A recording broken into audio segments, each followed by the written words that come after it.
జై శ్రీమన్నారాయణ. అందరికీ నమస్కారం అండి. శ్రావణ మాసంలో పండుగలకి ఎందుకంత విశిష్టత?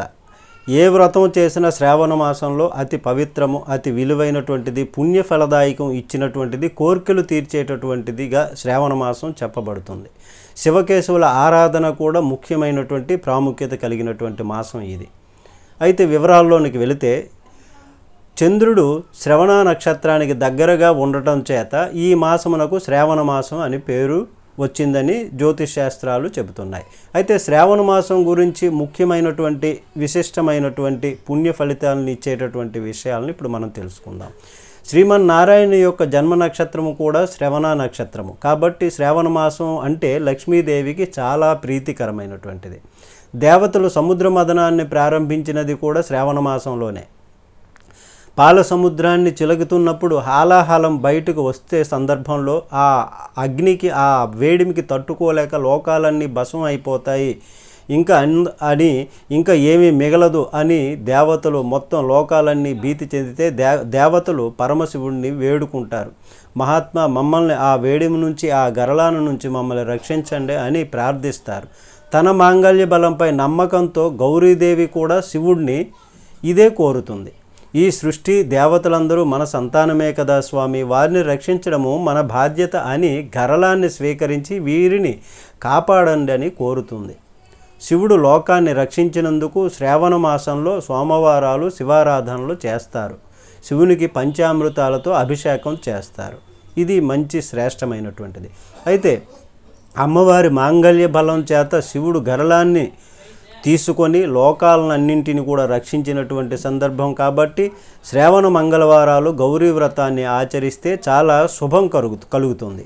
దీనివలన కుజ దోషాలు ఉన్నవాళ్ళు, కాలదర్ప దోషాలు ఉన్నటువంటి వాళ్ళు, కాలసర్ప దోషాలు ఉన్నటువంటి వాళ్ళు, రాహుకేతు దోషాలు కలిగినటువంటి వాళ్ళు ఇట్లాంటి ఈ వ్రతాన్ని చేస్తే వాళ్ళు వాటి నుంచి బయటపడతారు అని మన హిందూ శాస్త్రాలు చెబుతున్నటువంటిది. అయితే శ్రావణ మాసంలో బుధవారం శ్రీ మహావిష్ణువును పూజించడం విశేషం. ఈ రోజున విష్ణు సహస్రనామం వంటివి పారాయణ చేసిన వారికి స్వామి అనుగ్రహము, కృప కలుగుతుంది.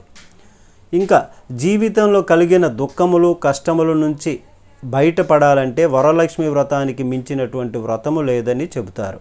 శ్రావణ మాసంలో ఎవరైతే వరలక్ష్మి వ్రతాన్ని భక్తితో చేస్తారో అటువంటి వాళ్ళకి ఆ దేవుని అనుగ్రహం తప్పనిసరిగా కలుగుతుంది అని అంటారు. అలాగే అటువంటి స్త్రీలు సకల ఐశ్వర్యాలతో పుత్ర పౌత్రాదులను పొందేటటువంటి వీలున్న వ్రతమును తెలపండి అని పార్వతీదేవి పరమశివుణ్ణి కోరగా, అప్పుడు పరమశివుడు వరలక్ష్మి వ్రతము శ్రేష్టమని, అన్ని వ్రతాలలో కంటే వరలక్ష్మి వ్రతం ఉత్తమ ఫలితాలను ఇస్తుందని, కోరికలు తీరుస్తుందని చెప్పడం జరిగింది.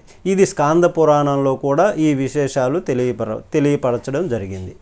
అయితే శ్రావణ మాసంలో సోమవారాలు శివారాధన, మంగళవారం శక్తి ఆరాధన, బుధవారం విష్ణు భగవానుని ఆరాధన, శుక్రవారాలు లక్ష్మీదేవి ఆరాధన చేయడం వలన భక్తితో ఎవరైతే వీటిని ఆచరిస్తారో వారిని ఆ భగవంతుడు అనుగ్రహించి వారి అనుగ్రహము కలిగి సత్ఫలితాలు పొందుతారు, కోరిన కోరికలు తీరుతాయని మన శాస్త్రాలు కూడా చెప్పినటువంటి సందర్భం. కాబట్టి ఈ శ్రావణ మాసంకి ఎందుకు ఇంత ప్రాముఖ్యత, ఇంత విశిష్టత, ఇంత సత్ఫలితాలను పుణ్య కార్యక్రమాలు చేసినటువంటి వారికి ఇచ్చేటటువంటి మాసంగా చెప్పుకుంటారు.